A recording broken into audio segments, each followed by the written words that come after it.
We love sharing history, trivia, and lesser-known facts about all of the Disney parks.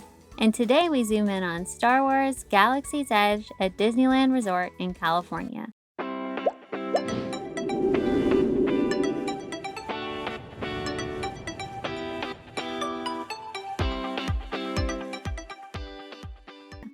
Although it opened in 2019, this out-of-this-world land at Disneyland has been in the making for some time.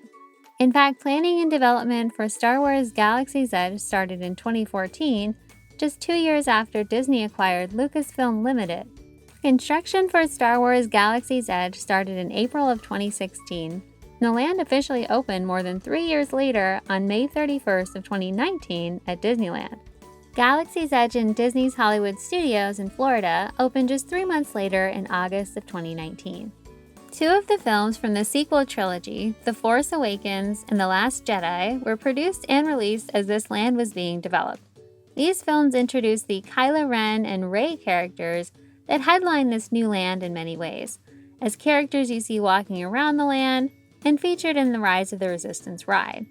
The timeline for this land is meant to be after The Last Jedi and before The Rise of Skywalker, which came out after the land opened in 2019. Although you also have a full-scale Millennium Falcon featured in the land, so there are interesting things for original trilogy fans as well. It can be disappointing for some fans to not see certain original characters, but for now Disney maintains the timeline of the land, and if a character passed away in the films, they can't feasibly be walking around Batuu. Batuu being the planet Galaxy's Edge is on. Some fans then are surprised to see Chewbacca in Galaxy's Edge, but Wookiees live for hundreds of years, so he has spanned 2 of the film trilogies. Star Wars Galaxy's Edge and Disneyland and Disney World are almost exact copies of each other. You may not know that each land has slight differences to make it a bit unique. The Resistance Base Camp area is laid out differently. In Disneyland, for example, the path from the entrance to the Rise ride area is longer. The paint colors in Hollywood Studios are also a bit darker and stronger than Disneyland's version of the land. Disneyland has always fallen behind Disney World in serving alcohol. In fact, in Galaxy's Edge on the East Coast, alcohol can be found at Oga's Cantina, of course, but also at Ronto Roasters, Docking Bay 7, and even the milk stand offers rum spiked blue milk and tequila spiked green milk, along with the regular non-alcoholic versions. At Galaxy's Edge Disneyland, you can only find alcoholic beverages served at Oga's Cantina. Actually, until recently, the only other place at Disneyland Park to get an alcoholic beverage was at the exclusive Club 33. Then in 2021, the Blue Bayou restaurant reopened and started serving alcohol as well.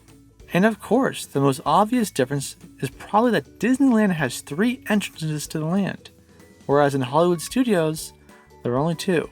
The third entrance that Disneyland has is in the First Order area, right near the Kylo Ren and Stormtrooper stage show. You'll see a large door covering this area in Hollywood Studios. One of the first things fans can see on any new Disney endeavor is concept art. And as this was an entire land, not just a single ride, there was a lot of concept art delivered over several years. To develop some of the earliest concept art released for the planet of Batuu, Disney Imagineers traveled to Turkey and Morocco for real-life inspiration.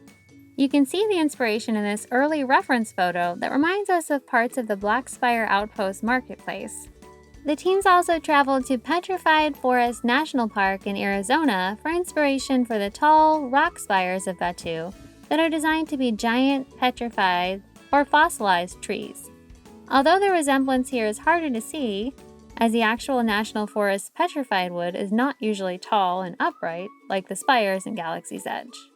Some early concept art pieces indicated that there was going to be a table service restaurant in Galaxy's Edge on both coasts.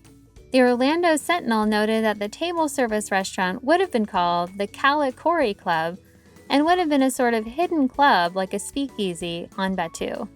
The restaurant also would have included the Spice Den Lounge, which included a 2-story aquarium. We would have been very excited to see this come to life as the concept art, especially for the lounge, looks incredible with the giant aquatic tank. We don't like to get hopes up, but the area where this restaurant was meant to be located is still vacant, and there are unconfirmed rumors that it could still happen someday. This wasn't the only awesome part of Galaxy's Edge to get cut during development. One item that was cut that we would have loved to see was the Bantho ride. It looks sort of like an elephant/woolly mammoth animal, and the concept art seemed to have guests in a carriage on its back. The concept art made it seem like a very unique experience in the sense that it was not a separate ride building. They seemed to carry guests around the open areas of Batuu where pedestrian traffic in the park would flow. We aren't sure exactly how this sort of freeform ride would have realistically functioned, but we thought it looked awesome. Disney is great at building up anticipation for new experiences, and concept art is a big part of that. It's fun to look at how some concept art is very close to what we see in Galaxy's Edge, while other concept art is very different or missing in the actual land. Where would we be without a cantina in Batuu? Oga's Cantina fits in perfectly in Galaxy's Edge and has mostly drink options with a few snack option types. The menu item names have countless Star Wars references like the Bloody Rancor drink or the Jedi Mind Trick drink, to name a few. We love seeing DJ R3X, or Rex, who we fondly remember as the pilot from Star Tours. He now DJs at Oga's. What's interesting is that the music was composed just for Oga's. Various artists were used and lots of different music styles were meshed. The Walt Disney Imagineering team said they combined music styles and then filtered and even reversed tracks to get the out-of-this-galaxy sound we hear in the cantina.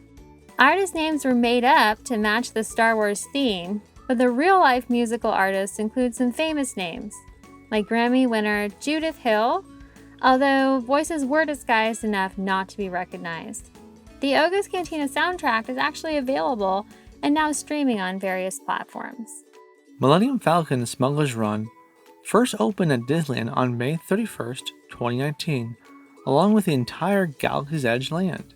At this time, it was the one and only ride at Galaxy's Edge. The ride itself has been compared to Star Tours because both are motion simulator type attractions that are based on Star Wars films. A key difference with Smuggler's Run, though, is that the ride is interactive, meaning each rider interacts with the story as either a pilot, gunner, or engineer. What this also means is that the film you are watching isn't pre-rendered, but instead is rendered in real time. Some argue this makes the film quality lower and makes the ride less than it could be, while others appreciate the interactivity and don't mind the perhaps lower quality of the film. Hondo Onaka, the impressive 50-function animatronic that leads the pre-show, is voiced by the famous voice actor Jim Cummings. You may know him as the voice of Winnie the Pooh, but we noticed a similarity in Hondo's voice to the voice of Pete, who he also voices. If you listen to both voices one after the other, you can hear the incredible similarity between the two. He also voiced some, but not all, parts of Scar from The Lion King, as the original actor Jeremy Irons had voice issues. Star Wars Galaxy's Edge may only have 2 ride attractions, but there are also 2 special creation activities. At Droid Depot and Savvy's Workshop, guests can purchase and construct droids and lightsabers. Both experiences are fully immersive thematically. Of course, Savvy's Workshop, where you build your own lightsaber, is a more theatrical immersion with the cast members. It's a bit more private and also costs quite a bit more than building a droid at Droid Depot. What we love is that your construction is very unique. At Droid Depot, there are about 280,000 possible combinations for constructing an R-Series or BB-Series astromech droid. At Savvy's Workshop, there are more than 120,000 possible combinations. It gives it that extra Disney magic knowing you're making something that is very unique. Of course, Rise of the Resistance was intended to be, and definitely has been, the star of the show. Rise of the Resistance combines amazingly themed walkthrough pre-shows, a super modern trackless ride system, a drop-style sequence, just like the system used in the Tower of Terror in Hollywood Studios, and a motion simulator. One of the things we found interesting was the slightly different ride experiences that are possible. and the many Plan B type contingencies. The slightly different ride experience comes from taking the front or back ride vehicle in the escape room. When you get assigned the color blue or red, you'll end up in the front ride vehicle after interrogation. We find this experience to be slightly better because you get much closer to the probe droid that is really an empty ride vehicle heading back to the start of the track. Also, the front vehicle gets a more intense experience at the top of the elevator in the AT-AT room, as the AT-AT cabin appears to have stormtroopers in it facing directly at you. And like we said, this ride also has many backup plans that can alter the ride experience. For instance, if the transport vehicle animatronic in the cockpit, Lieutenant Beck and Nien Nunb, are down, a wall is raised so that you can't see these. Also, the transport vehicle is on a turntable, and if the turntable goes down, you'll get a cool walk behind the scenes through a cast member hallway. Interesting side note, if you go with your party through the line, and then decide not to or can't ride at the end of the line, you'll also get to exit through these behind-the-scenes, cast member-only back corridors. Another interesting backup plan is near the end of the ride when the LPS trackless cannons are moving back and forth as your own LPS trackless ride vehicle is moving past. When these cannons are not functioning, they remain still as you ride past. What we found interesting about this is that the ride vehicle moves in such a way that you still spend the same amount of time in the cannon room so that the ride timing is still in sync with the other ride elements' timing.